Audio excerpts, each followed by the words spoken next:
Hello दोस्तों, स्वागत है आपका आपके अपने यूट्यूब चैनल एकांश एकेडमी ऑनलाइन प्लेटफॉर्म पर। मैं इस चैनल के माध्यम से आपको इतिहास विषय के संपूर्ण पाठ्यक्रम के महत्वपूर्ण प्रश्नों को आप लोगों के बीच में लेकर आऊँगा। इस सिलसिले में मैं आज आपको पाषाण काल के 20 महत्वपूर्ण प्रश्न लेकर आज आया हूँ। आइए देखते हैं पहला प्रश्न क्या है। हमारा पहला प्रश्न यह है, भारत में मानव कंकाल का सर्वप्रथम साक्ष्य कहाँ मिला हुआ है। भारत में मानव कंकाल का या मानव का सर्वप्रथम साक्ष्य कहाँ से मिला हुआ है। शिवालिक पहाड़ी, नीलगिरी की पहाड़ी, नर्मदा घाटी, नल्लमाला की पहाड़ी दोस्तों दक्षिण भारत में स्थित है। दोस्तों इस प्रश्न का उत्तर सही है नर्मदा घाटी। दोस्तों नर्मदा घाटी की खोज अरुण सोनकिया जी ने की थी। यह मध्य प्रदेश में स्थित है। मध्य प्रदेश के हथनौरा जिले में सर्वप्रथम मानव का सबसे प्राचीनतम साक्ष्य मिला हुआ है। आइए देखते हैं हमारा अगला प्रश्न क्या है। दोस्तों हमारा अगला प्रश्न है, खाद्यान्नों की कृषि सर्वप्रथम किस काल में हुई। इसका आसान सा मतलब है, भारत में सर्वप्रथम कृषि किस काल में प्रारंभ हुई। दोस्तों पुरापाषाण काल, मध्यपाषाण काल, नवपाषाण काल, ताम्रपाषाण काल। दोस्तों आप लोगों को पता होगा ताम्रपाषाण काल में आग की खोज हुई। मध्य का पाषाण काल में धीरे धीरे मनुष्य प्राणियों को, जानवरों को पालना प्रारंभ किया। और नवपाषाण काल में जो है दोस्तों, नवपाषाण काल में सर्वप्रथम कृषि कार्य मानव ने धीरे धीरे करना प्रारंभ किया। आइए देखते हैं दोस्तों हमारा अगला प्रश्न क्या है। दोस्तों अगला प्रश्न है हमारा, निम्नलिखित में से किस स्थान पर मानव के साथ कुत्ते दफनाए जाने का साक्ष्य मिला हुआ है। दोस्तों मेहरगढ़, बुरजहोम, कोल्डिहवा, चिरांद। मेहरगढ़ पाकिस्तान के बलूचिस्तान प्रांत में स्थित है। बुरजहोम कश्मीर प्रांत में कश्मीर में, भारत के कश्मीर में स्थित है।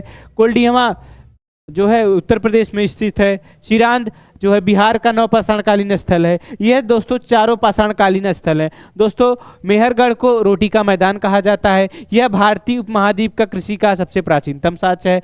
दोस्तों इस प्रश्न का उत्तर सही है बुरजहोम। बुरजहोम जो हमारा कश्मीर में स्थित है, यहाँ पर सबसे पहले मानव के साथ कुत्ते दफनाए जाने का साक्ष्य मिला है। दोस्तों आइए देखते हैं अगला प्रश्न क्या है।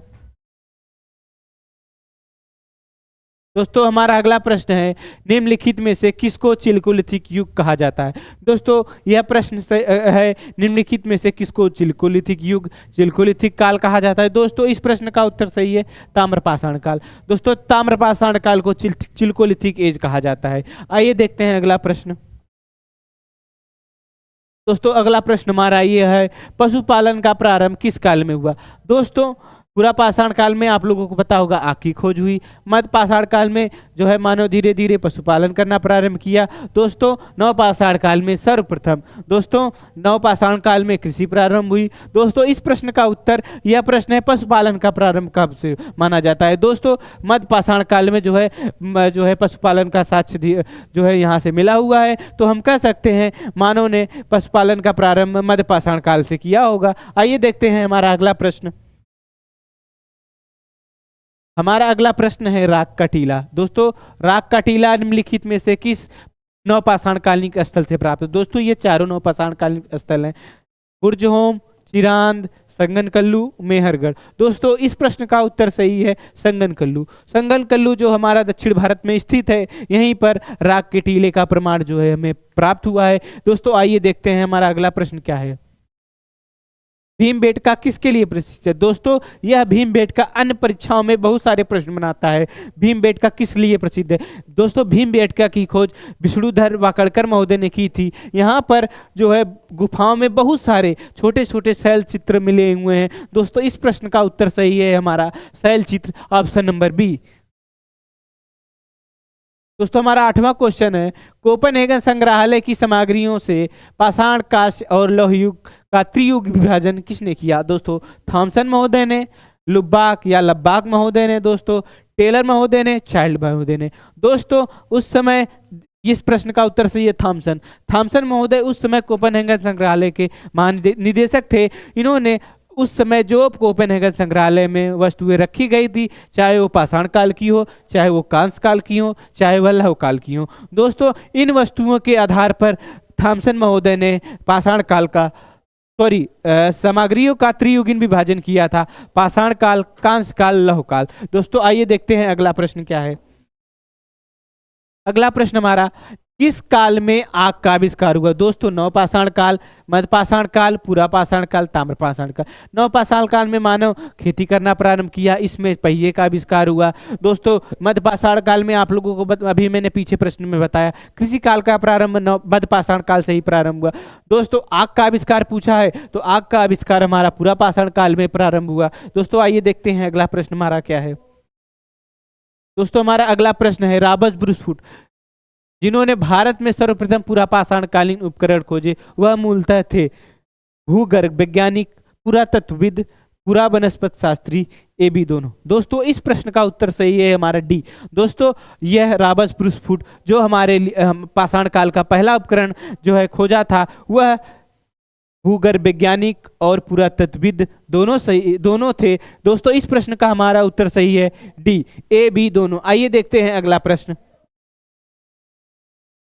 दोस्तों अगला प्रश्न हमारा है, मानव द्वारा सर्वप्रथम प्रयुक्त अनाज क्या था? दोस्तों गेहूं, चावल, जौ, बाजरा। दोस्तों इस प्रश्न का उत्तर सही है जौ। दोस्तों वैदिक काल में जौ को हम यौ शब्द से जानते थे। आइए देखते हैं अपना अगला प्रश्न।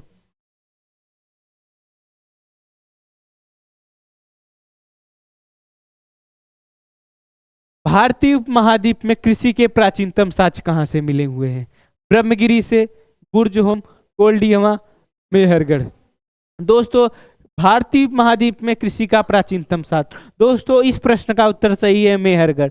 मेहरगढ़ ही वह स्थान है जो भारतीय उपमहाद्वीप की कृषि का सबसे प्राचीनतम साक्ष्य है। इसे हम रोटी का मैदान भी कहते हैं। यह पाकिस्तान के बलूचिस्तान प्रांत में स्थित है। दोस्तों आइए देखते हैं अगला प्रश्न क्या है। अगला प्रश्न, हड्डी से निर्मित आभूषण भारत में मध्यपाषाण काल के संदर्भ में कहां से प्राप्त हुए हैं? सरायनहर, मदहा, लेकिया, दमदमा। दोस्तों इस प्रश्न का उत्तर सही है हमारा सरायनहर जो हमारे उत्तर प्रदेश के प्रतापगढ़ जिले में स्थित है। आइए देखते हैं हमारा अगला प्रश्न क्या है। गंगा घाटी में धान की खेती का प्राचीनतम प्रमाण कहां से मिला हुआ? दोस्तों गंगा घाटी में देखिए जो हमारी गंगा नदी का जो क्षेत्र है उस घाटी में जो है धान का प्राचीनतम साक्ष्य कहां से मिला हुआ है? लहुरा देव, मेहरगढ़, कोल्डिहवा, चोपनी मांडो।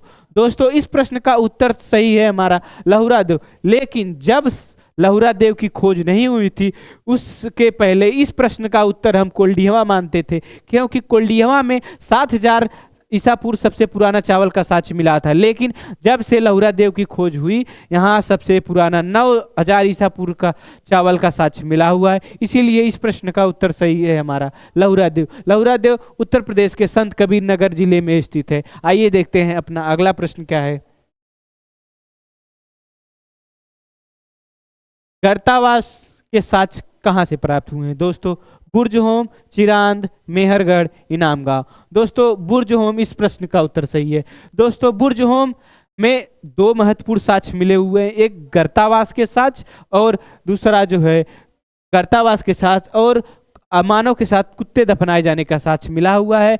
बुर्जहोम के अलावा एक और स्थान कश्मीर में स्थित है जिसका नाम गुप्त कराल है, यहाँ पर भी गर्तावास के साक्ष्य मिले हुए हैं। आइए देखते हैं अपना अगला प्रश्न क्या है।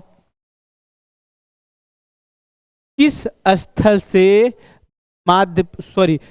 स्थल से मध्यपाषाण काल में पशुपालन के प्रमाण मिलते हैं? दोस्तों औदौन, बोरी, लंघनाज, बागौर। दोस्तों इस प्रश्न का उत्तर सही है बागौर। बागौर जो राजस्थान जिले में कोठारी नदी के तट पर स्थित है। इस यहाँ पर ही हमें मध्यपाषाण काल के पशुपालन का साक्ष्य देखने को मिलता है। आइए देखते हैं दोस्तों अगला प्रश्न हमारा क्या है। दोस्तों बिंद क्षेत्र किस शिला आश्रय से सर्वाधिक मानव कंकाल मिले हुए हैं?